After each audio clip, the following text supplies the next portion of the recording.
Good morning and good night. Thanks again for downloading the Body Snatchers podcast. If you like what you hear today, don't forget to subscribe and comment. So let's get started. Enjoy the show.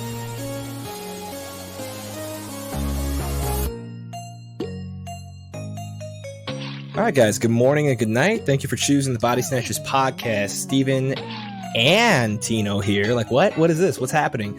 There it is. There it is. We haven't spoken in a minute, so this should be fun. Also, if you guys are new, please head over to bodysnatchersmedia.com. Take a look through, our social media platform, wherever you would prefer to have us. We're available. We're on Twitter, where we all have our respective Twitch accounts. You can watch us game, get to know us personally. We're on Facebook, Instagram. Am I missing anything, Steven? No, that's pretty much all of it. The website, bodysnatchersmedia.com.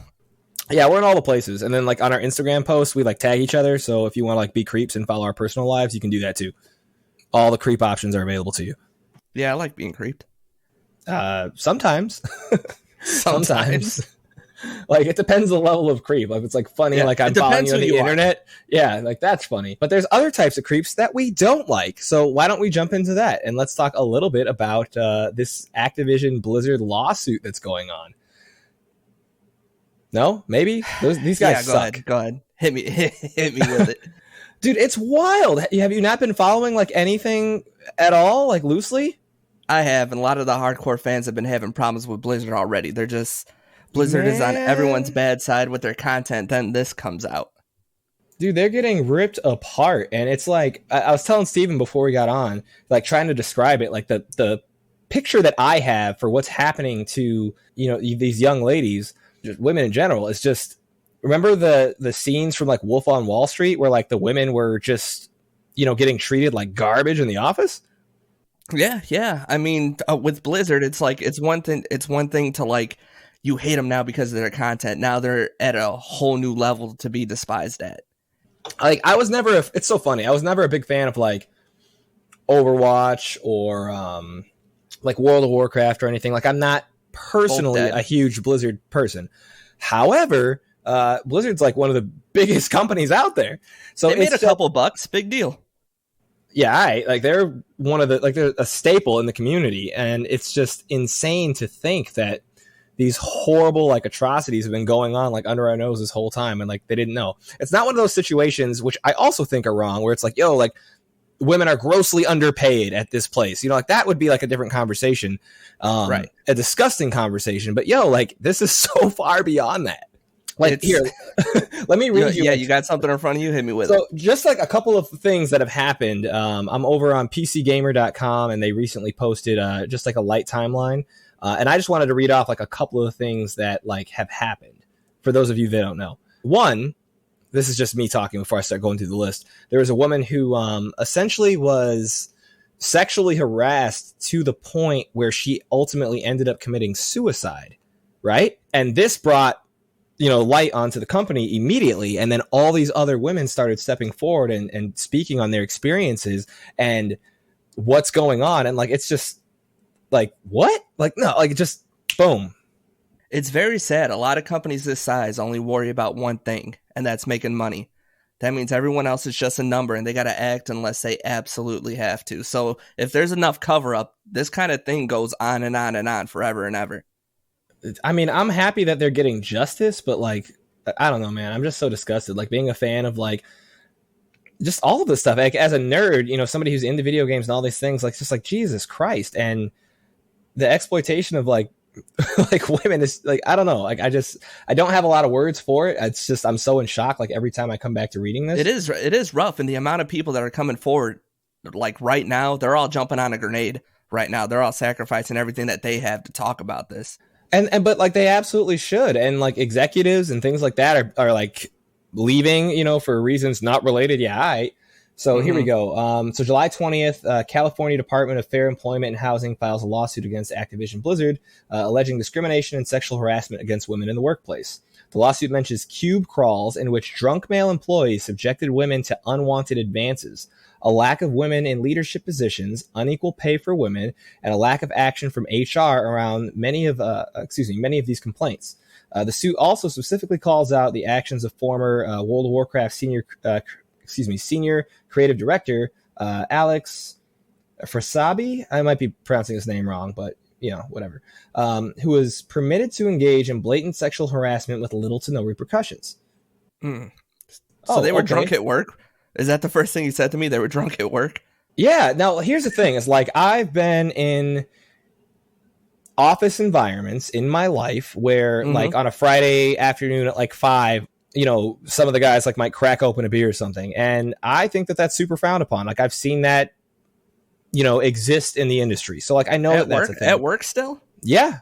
Well, like technically not. It's like the things that people do in offices, like when it's, when work hours are done, they stay, and sometimes it turns into a freaking party house depending on who's in charge and how the core of that company was established. So like I'm not, like, it's not just a movie. Like I've seen this in real life. That's a thing that happens. But to exploit women on this level, and don't get me wrong, I'm also frowning on what does happen. I'm not like encouraging that. I'm just saying it's really a thing. Like they do it. Look at all the suites that you see in like downtown, high-rise buildings and stuff.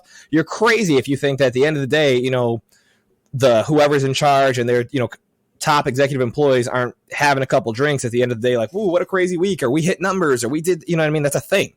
Yeah. Oh yeah. Not to mention, you're seeing these people 8-10 hours a day, 5 days a week, 6 days a week, get really comfortable like with little each other. stuff. Like think about like NASA, like when they went to the moon. Like I think they had video clips of them like busting open champagne. Nobody stopped and was like, "Yo, that gesture you did." I'm glad you say champagne. That's different. If we're talking about Blizzard, it might be different. Okay. Oh, Jesus. Here's another one. July 21st. Newsbreak that the lawsuit has been filed, and statement sent to PC Gamer and other press outlets. And Activision Blizzard spokesperson said that the lawsuit includes distorted and in many cases false descriptions of Blizzard's past. So, like, no, they tried it though. Yeah, and that the DFEH was required by law to adequately investigate and to have good faith discussions with us to better understand, to resolve any claims or concerns before going to litigation. But they failed to do so. Instead, they rushed to file an inaccurate complaint, as we will demonstrate in court. All right. Next line. Blizzard loopholes president is probably going to be their only safe haven. Loopholes and settlements. Let's go. I hope they burn. I'm out for blood. If I don't have Blizzard, can I still boycott them? No.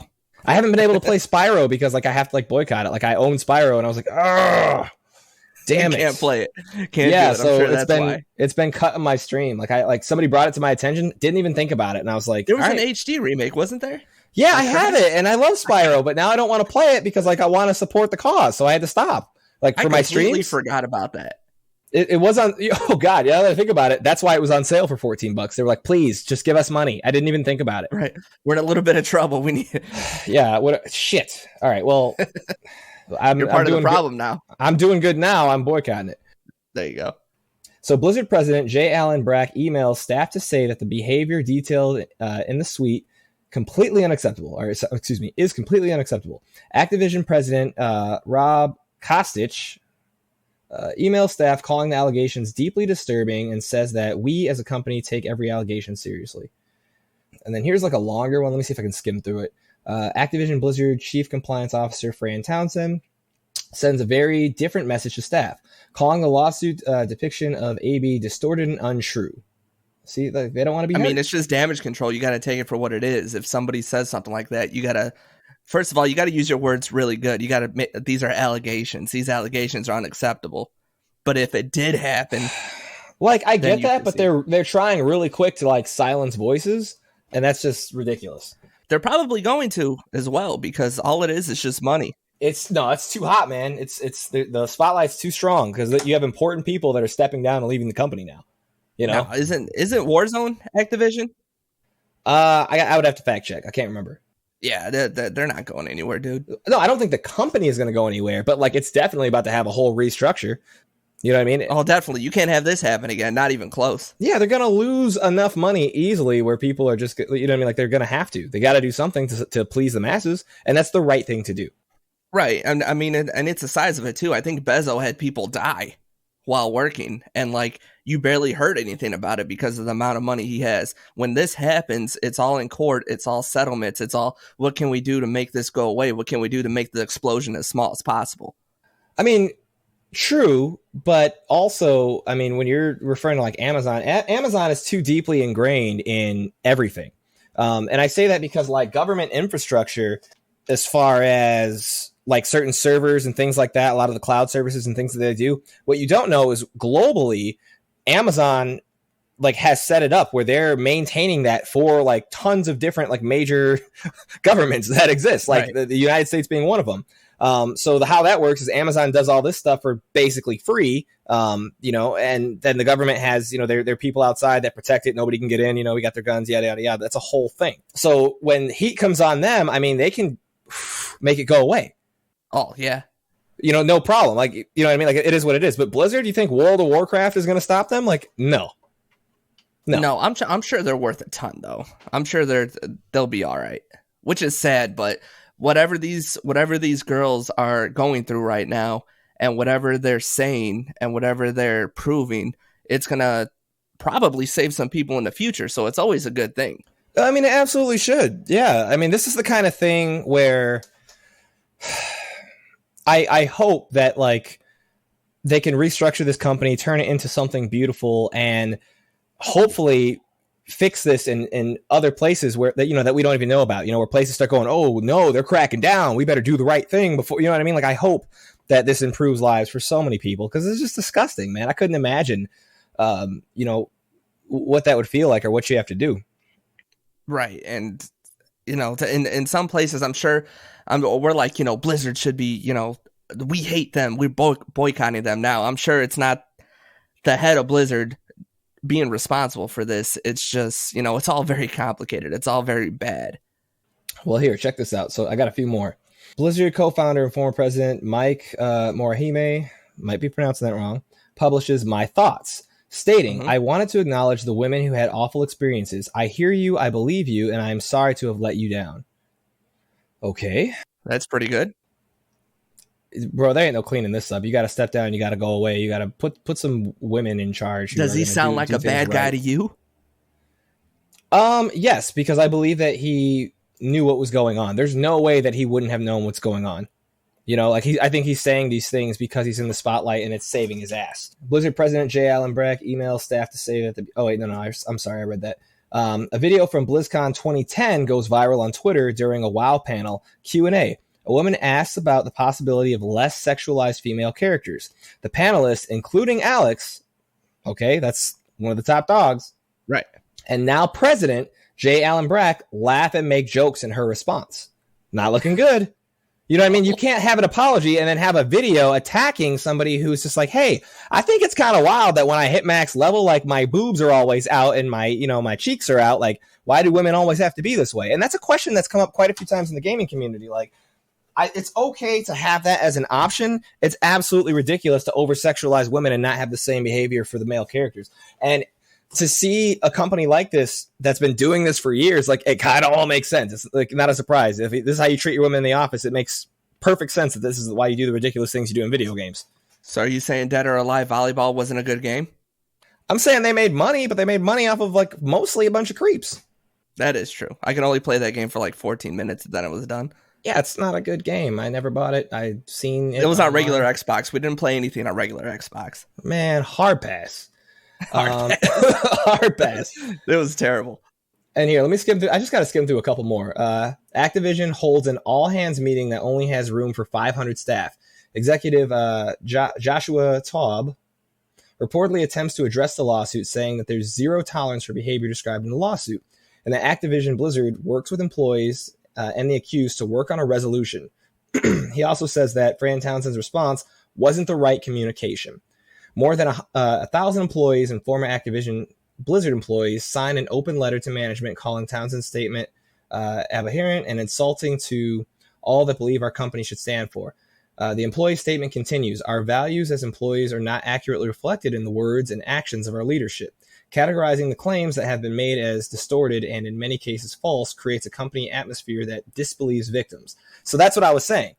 You know what I mean? Like they're not acknowledging it with that sort of words. Like they're just like, nah. Like, did it happen though? Can you prove it happened? Like, is how that feels.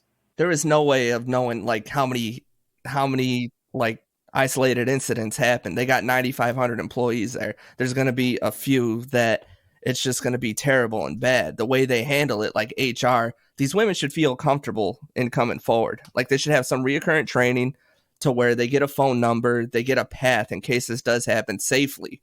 Well, in most situations, that's HR, but HR was like, meh, like they weren't doing what they were supposed to do. Yeah, so I get it. Like their backs are against the wall. And in situations like this really pisses me off. And like, I hope this isn't like too strong for some people, but something that you see a lot in the world in general is, you know, women who have allegedly been raped. Uh-huh. That's an important subject. If they say it, you know, the first thing that you should do is, you know what I mean? Like believe them. Of course, you're going to look for evidence and everything else. I mean, it's a very strong allegation, but you can't immediately dismiss, you know, their cry out or, you know, their truth, whatever, you know, it may be in regards to like rape. You cannot do that. Right. You know what I mean? Like, because you're victim blaming, you're doing all sorts of things. And like, that's not fair. There are certainly cases where, you know, it's a situation where somebody's trying to get money. It didn't happen. Like, absolutely. But I mean, oh, definitely. That's what makes it so complicated. But long term, it can be complicated as you're doing what you got to do. But I mean, if somebody comes forward with something so powerful and true, like immediately, like we should be jumping on that. And that's the same situation with like HR. So I don't know if they were like, you know, HR had certain conversations with people up top and they were like, look, like just make this go away. You know, there should always be an investigation. And if you're a woman that's lying on doing it, are you really going to go through that investigation? But if you're a woman that's telling the truth, you want to go through that investigation. You want to show text messages. You want to, you know, witnesses, stuff like that. You want to go through the process. That's the thing. Going through the process does expose you, which I feel sorry for these ladies when that happens. But that's yeah. I mean, and I'm sure like a bunch of them have. It's just I think, you know, the issue here is that, I mean, the process was botched for them, you know, like there wasn't, it was a fairy tale process, you know, like they had truths that needed to be expressed. Like maybe not everybody stepped forward, but I guarantee you some did. In fact, I think in some of the things I was reading, they attempted to. That's why HR was even brought up on this list, but nothing was done. You know, there was no real investigation had, or the books were closed, or they were demoted, or, you know, whatever the case may be, justice wasn't served. The issue wasn't fixed. The person who caused, you know, who had these behaviors towards these women, like they were not held accountable. And that's the fault of HR. Honestly, they should be more equipped to handle this better. I mean, yes, but it's a trickle effect from the top down. That's how this works, you know, because like if I'm, you know, in HR, I can see where and I'm not saying what they did is the right situation. I'm just saying I can see where if, you know, I'm providing for my family, you know, with my job and I'm doing what I'm supposed to do. And then I'm like, hey, excuse me, Mr. CEO, a bunch of things, you know, have happened under your watch. They say that you've been involved in all these things. So we have to, and he looks at me like, I guess you don't want to have a job. Like, you know what I mean? Like that's not rough, the type, yeah. Right. And that's that like top down thing. Like you need somebody in charge at the top who's going to, you know, have these clear moral values, you know, for your company that's going to back up people that are going through this type of stuff. That's going to reprimand people who are doing it. That's another unknown. These people in HR that were possibly handling these cases, they were probably doing everything right that they were trained to do, but they were just trained incorrectly. These might not necessarily be bad people. There's just so many layers to this, and it's unsettling, really. But to make it even more complicated, that's when things get messy, though, because it's like even if you're a good person, you know, now on a moral level, like because you found your job and the money to provide to your family being more important than seeking out and assisting justice for these women that are being attacked, does that make you a good person? Because some would say that it doesn't. You know, like you may have, like, you know what I mean? Right. If 2 or 3 lives or more are getting destroyed at the benefit of your family, like personally, I'm going to go ahead and say you're not a good person. Now you're turning a blind eye because you don't want that smoke. It's a very tough position, but I kind of want to believe that if HR was trained to be better equipped with this kind of situation, everything would have got handled straight away. Everything would have been squashed straight away. I feel like they weren't. I feel like there wasn't enough. There just wasn't enough know-how with these people to handle this, and now it blew up into something nuclear. I mean, and I do hear what you're saying. I promise you, I hear what you're saying, but I just think on a professional level, I feel like it was the other way around. I think that the employees were, the people up top were encouraging this behavior. Encouraging it. Oh yeah, I mean, because clearly, like, they're a part of it. Like, they know what's going on. They're talking about the guy who's, damn near at the top of WoW. I mean, you don't get much higher than that outside of like actually being, like a CEO or something in the company. So, correct. I mean, if that dude's making fun publicly, mind you, and he's been doing it for years, I mean, you're poisoning the well. The whole atmosphere is like, oh well, like if he says it, like it must be okay. It's not that bad. Like, it's this awful, toxic atmosphere. And I can just see how it's plagued this company. And I'm so happy that they're getting ripped apart left and right. Now, I don't want to spend too much more time on it. But again, this is like a really important issue that I think that we should, like discuss and bring up. You don't have to fully agree with what Steve and I are saying. Right. Granted, I feel that we're in the right on this. But I just wanted to bring this to our listeners' attention. Like, what the... Take my opinion with a grain of salt. Believe it or not, I've never been sexually harassed. I have. What was his name? It was honestly her name. I don't want to get into like detail on it because it's a bit personal, but I can say that in that like a couple of moments, because I've had it happen a few times, but when it does happen, it's not a good feeling at all, And honestly, I would never say it's like worse, but it became more awkward to talk about because for some reason there's this like weird stigma, like when it happens to women, people are like, oh my God, but like if it happens to a man, more often than not, they're just like, yeah, okay, like nobody takes it seriously, and like, well, because men are generally bigger and stronger than women, so it's like when it's the other way around, it's like, people picture it and they're like, oh yeah, okay, are you okay and stuff like that, but it can be distressing, it can ruin a lot of stuff in your life. People don't realize that. So I mean, like for me, like I'll even speak on it lightly. Like for me, I don't want to say, I won't say whom I was working for at the time, but there was a company where I was working in a Chicago high-rise building. It was like the end of the day. I was putting cables together, like running cables down, like for some a user's like desk and some other stuff, right? Right. And I'm in this like CEO's office that, my company at the time was doing work for them. So I'm there to, do computer work. I'm just there doing whatever. And I leave the room. I get everything set up. I leave the room. I come back, and the CEO lady. She's this black lady. Like she was like super cool, but kind of like overly nice. But I just didn't pick up on it because that's like just the behavior of some folks. No big deal. Some people are nice. Yeah. Like next thing I know, like she's like, my monitors aren't working. So I'm like, oh, okay. Like your monitors aren't working. Like that's weird. Like I was just in here like doing something totally unrelated, but I'm trying to be helpful. So in the midst of that, and like it's getting close to the end of the day, like there's traffic coming out of downtown Chicago. I'm like, I got to get some stuff done. Right. So I, begin fiddling around, and I'm like, yeah, it's so weird. Like, that going on. I can't do the settings. Like, they're not getting power. I'm not an idiot. I know IT. So I'm like, okay, that's weird. Like, I must have hit a cable or something. So I go down on all fours, like underneath the desk, in my tight ass little dress pants, like looking for like whatever. And I'm like, oh, snap. Like these somehow got undone. And I figured it must have been like my shoe must have hit it when I got up or something. Right. Something silly. So I plug the monitors in, and as I'm like on all fours and turning around, like this woman is damn near like drooling and staring at me on all fours like a piece of meat. And she's just like, oh man, you look great doing that. And I was like, thanks. Like I didn't know what to say. It was incredibly awkward. It wasn't welcomed. It was unprofessional. And I have a couple of instances that are a lot worse than this, but it took me a while to recognize that this was in fact like, like sexual harassment, like in the workplace. Right. It was unwanted. Well, absolutely. I mean, it's just not professional. It shouldn't have happened. It shouldn't have been there. And I should have addressed these things differently, but because I wasn't used to or didn't really know how to recognize it, because again, this isn't something widely discussed in the male community. Like you and I have known each other for years, and I've never told you that story, right? Right. And I can almost guarantee that you probably don't have a lot of like, in male camaraderie or friends or whatever, like it's not something that comes up too often, right?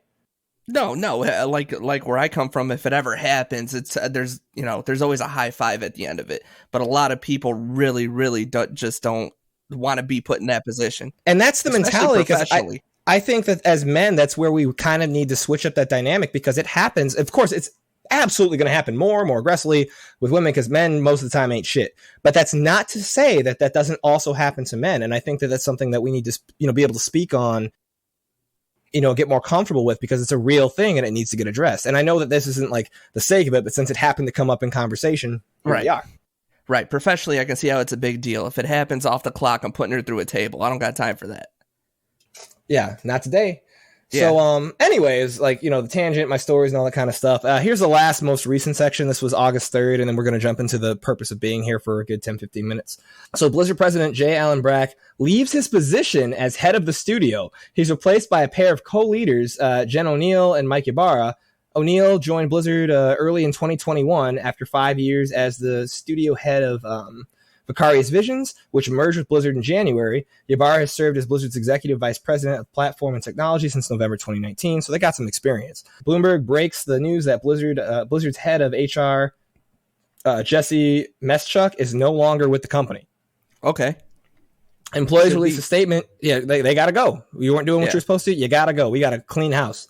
Employees released a statement rejecting Activision's choice of law firm, WilmerHale, to review its policies and procedures, stating that it has a history of discouraging workers' rights and collective action. This is wild. So sorry, I just wanted to bring some of that up, before we left. That's one of the most recent things that happened. That is rough. They're gonna revamp everything. Gonna have some reoccurring training. Everyone's gonna be real careful from now on. They are worth about $22 billion.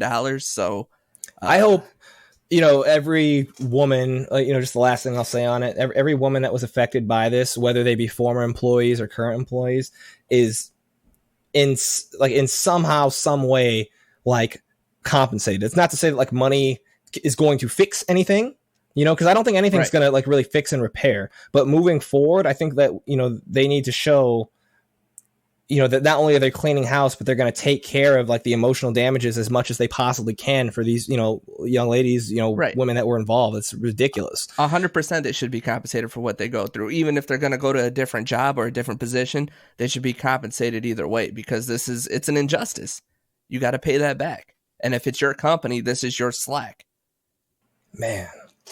So, all right, and I apologize for jumping so deep into that discussion. It's just something that I brought up to Stephen before the show. We decided to discuss today. We're trying to do a few more, news articles, kind of kick things off, get it going. And if you guys are listening to this, if you check it out, whether it be on, iTunes or CastBox, I don't think on Spotify, but any of those places, if you want to join the conversation and just kind of give some of your thoughts on the matter, we're here for it. We want to talk to you. If there's something you want us to talk about on air, let us know. We are most definitely on Spotify, but yeah, I don't know where most of our comments are, by the way. It depends. We kind of kick things off. A lot are on CastBox. A lot of them are on CastBox. It has a new RSS, so people may have to resubscribe to that. But yeah, they have the option to do a lot of that. I love reading the comments. Same. Love when people get involved. So also, we wanted to talk a little bit about the Suicide Squad. So, this is essentially the Suicide Squad 2. If you guys heard me before, and again, I haven't talked to Steven about this at all.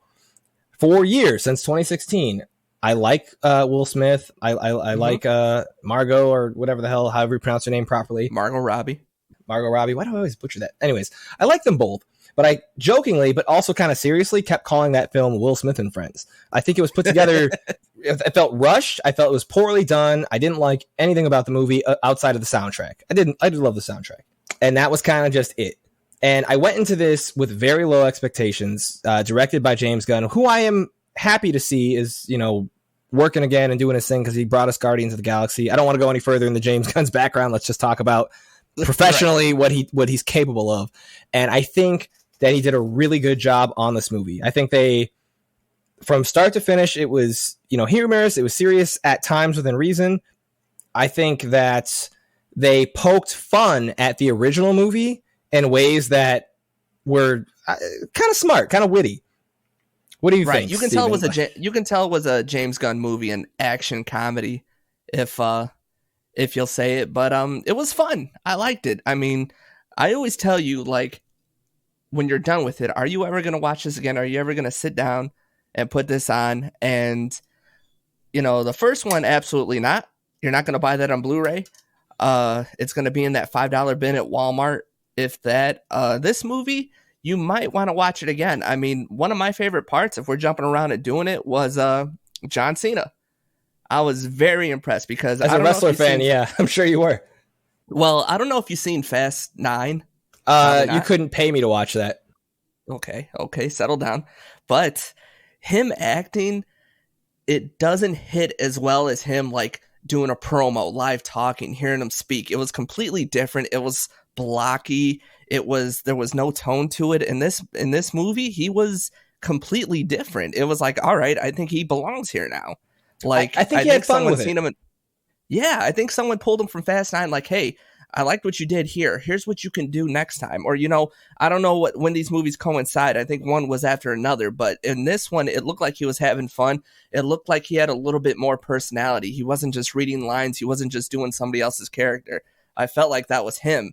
And since he's having a Peacemaker show on HBO Max, which nobody was looking forward to, but once you see this movie, you're like, you know what? This could be fun. It could be gory. I could do a season or two of that. Yeah, like it definitely came off, as funny. And also, I really enjoyed Idris Elba. Like, I am a huge fan of Idris Elba. I love him in just everything that he does. And I think Bloodsport, never heard of that before. I mean, lightly.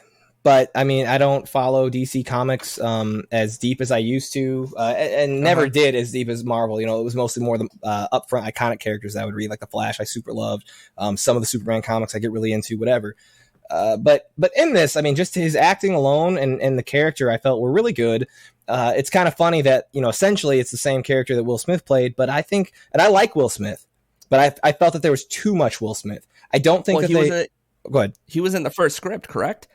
Like there was just too many roadblocks for him to put in there. Like he was going to have a love interest with Harley Quinn, and then the director had problems. Will Smith had problems. Will Smith just didn't. He had reserves about doing this, as he should, because the first one was a little rocky.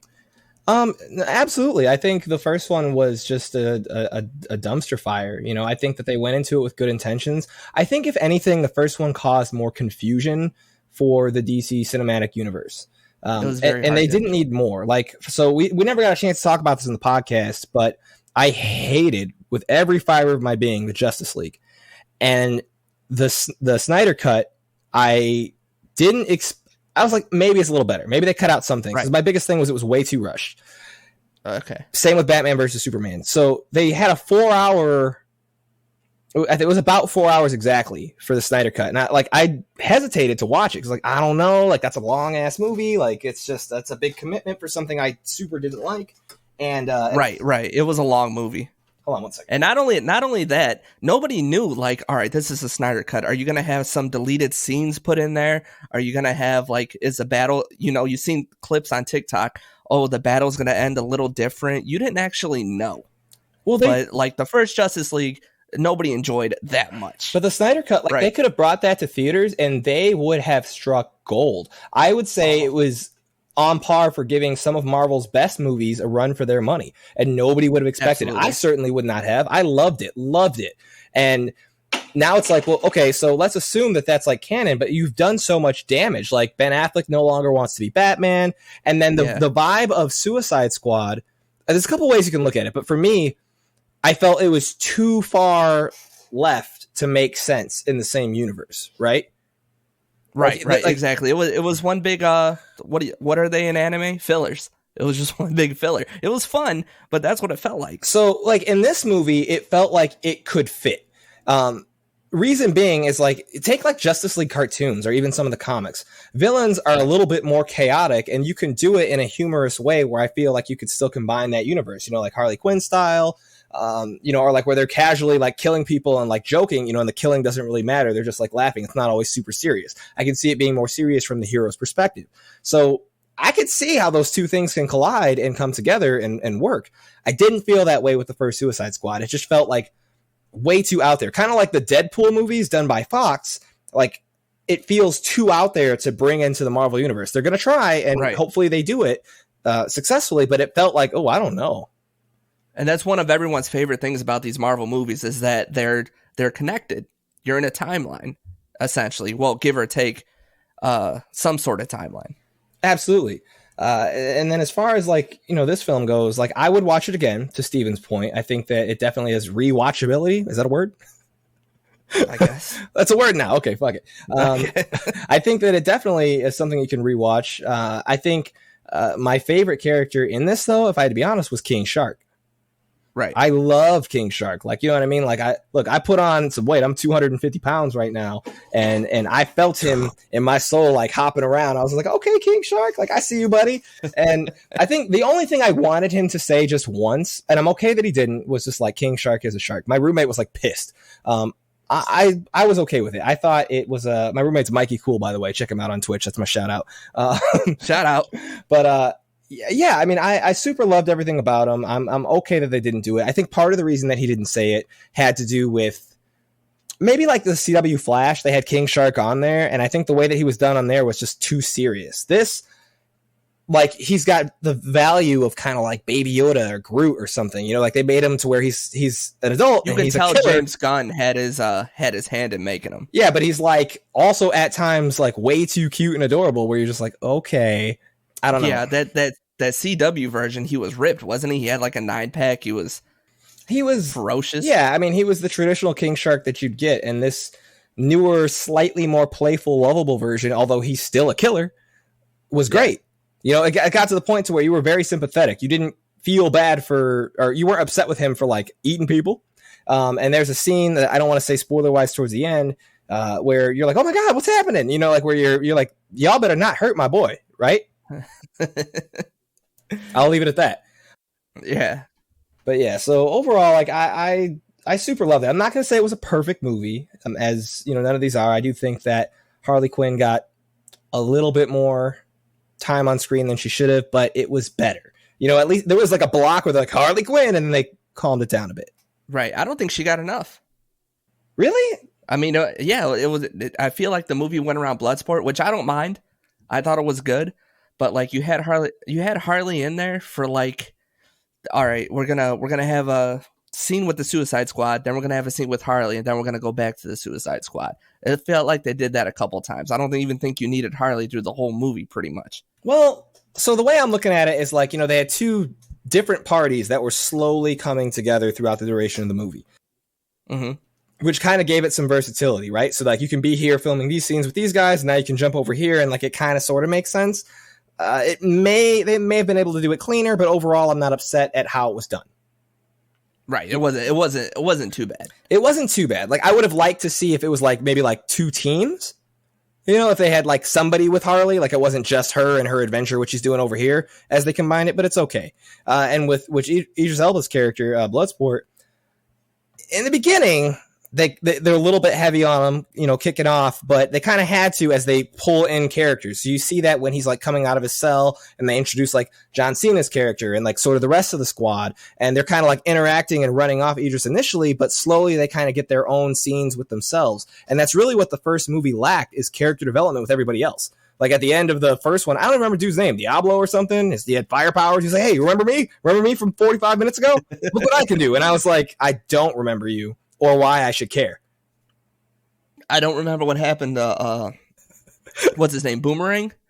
Oh, dude, we can't say it, the spoilers, but the beginning was beautiful. Yeah, the beginning was fun. I enjoyed that. It was an action comedy. They made you feel really good. The action scenes were incredible in this. They were great. Like that's what I love to see. Like, all right, if the movie's going to be good, great, or bad, just give me some good action. Like The Expendables. Nobody likes those movies, but I enjoy them because of the action. I kind of outgrew most of them, but I get what you're saying. Like some of the high action, over the top scenes, I think if they could be done right in a movie that's got a little bit more substance to it, I'm happy. Exactly. That's like all I want. Oh, also, did you hear that Margot Robbie, like the scene where she's locked up and like does the lock with like her feet? That she really did that? Well, she's still like 23. She's going to be able to do stuff like that. Well, I stretch every day, and like, look, I went to a water park yesterday out in Vista, California, and I went through like these damn inner tubes and like water slides, like the closed ones, and like I did great. I can barely move my neck today. Like I've been moving like in unison all day. Like I'm so beat up. I'm like, yo, like what's the point of getting in shape and stretching? Yeah, that's a dirty 30s. When I was on the trampoline, I was just jumping up and down. No flips, no cool stuff, no nothing. And then I wake up the next morning, my back, my neck, my elbow. It's not fair. Done. Yeah, all the kids are like, look at me. Fair. Not me. That's God trying to bring me back. Right? Like I won't have it though. What did I do to deserve this? I'm not certain. but going back to it, Bloodsport, I felt like you could have brought Deadshot, put him in that exact role, and everything would have been fine. That's what makes me think like they didn't change the script to bring Bloodsport in there.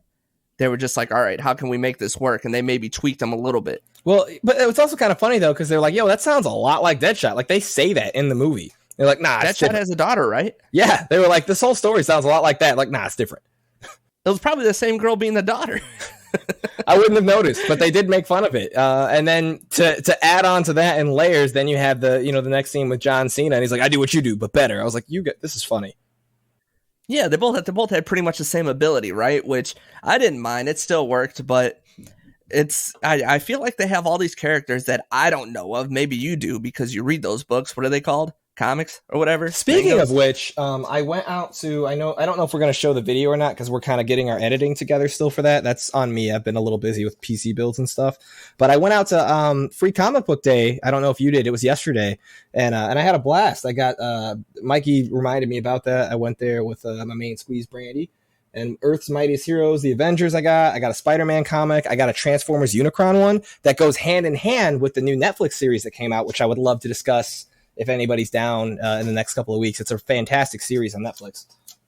Man, we got a lot to discuss. I know we've been falling behind, but like, there's some stuff like I don't want to wait too long because like I get it. Like when it's relevant, people want to talk about it, but some people just don't know. Right, exactly. Free Comic Book Day. We gotta let the people know about the bangers. That's what we do. We let them know about the bangers and we talk about the good stuff, which I like. I was pissed we didn't talk about Loki, but what are you gonna do? Oh, I had a fantastic time watching Loki, so that's something maybe we can backtrack to. If anything, I think that what we'll probably do, and we can talk about this live on air, is maybe do an episode where like you, Jay, and I sit down. Why not have the three of us? Since she is currently fighting for our freedom or whatever. And let's maybe just run through lightly kind of everything that Marvel has laid out for us so far and some of our thoughts on it. It'll be probably a little rushed in some sense, but I feel like it's only fair. Like people have been wanting us to talk about some of this stuff. I would enjoy talking about it. I'd love to hear your guys' insight and opinions. We can do a little bit of a roundtable, maybe release it in clips. I don't know. I'm 100% for that. So if you want to, figure that out, because right now they just released Marvel's What If. I saw that on Disney Plus. Yeah, it's that one's animated, but it's pretty cool. Like the first one is Captain America, but it's like if Captain America was a woman, and like you can see like the struggles of the way that they were treating women back in that day, and they're just like, oh, we've wasted the formula. And they're just like, what? Like, I'm your super soldier. And he's like I said, we've wasted the formula. I'm like, you mother. Okay. Disney Plus isn't going to make too many shows that aren't great. No, not really. Like, not with Marvel in their back pocket, because they don't have to do anything. They just bankroll it to some extent and like let Marvel do what Marvel does best. Hey, as long as we keep on getting bangers, I'm all for it. As am I. But yeah, I think that it would be appropriate to do a recap on those things, and then timing wise, we can probably have a chance to talk about What If before like that season's over, or like right towards the season finale, maybe halfway. It doesn't matter, but I think it'll be a fun topic to discuss, and that can be a regular show. Right? Is it episodic? Well, like it is, but I don't know if any of those correlate. We're gonna find out this week when they roll out the second episode, which I think comes out on Tuesdays. No, it's either Wednesday night or Thursday. I forget offhand, but it's like midweek, towards the end of the week. Right. And we're just riffing right now, but after I get off of here, I'm watching that Superman movie, Brightstar.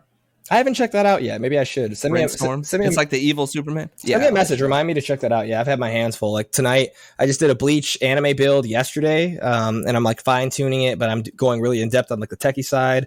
I'm doing website builds for a couple of clients for Plus Ultra builds, so that's kind of been a thorn in my side that I got to get done. And then I'm doing a One Piece anime build for somebody.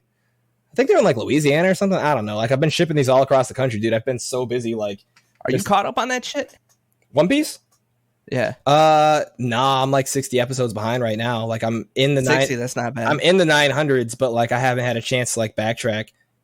I'm still in the 700s. I think I'm gonna have to go back like 60 episodes just to catch up. But I'd say if you know where you're at, just dive back in. Like they do every One Piece episode. The first 5 minutes is a nasty recap. Nasty. It's like 8 minutes long. Yeah, it's like Joe Rogan sponsors. I can't even listen to his podcast anymore. Like, I think he's low key kind of losing his brain. Like, he's not what he was. Like, he's mad disrespectful now. He gets off topic constantly, and like it takes forever to like kick in. Like when he first came out, I liked him. Again, no shade on Joe Rogan personally, but I think he needs like to be a normal person for like a 6 months to a year, refresh, and come back. Yeah, I cherry pick his episodes. It's just I won't even do it. I can't, man. I had to unfollow him and everything, and that sucks because like when I first started doing these podcasts with you, he was such a big like thing for me. I was like, oh yeah, that's Joe Rogan. But now it's like I kind of cringe when I hear things because I've unfollowed him, and if I think about things I've said in the past, I'm like, oh yeah, I like Joe Rogan. I'm like co-signing this, and I wish I wasn't. It's rough. The way the thing I don't like is the way he bashes trans. Like in sports, I get it, but the way he says it is just so disrespectful.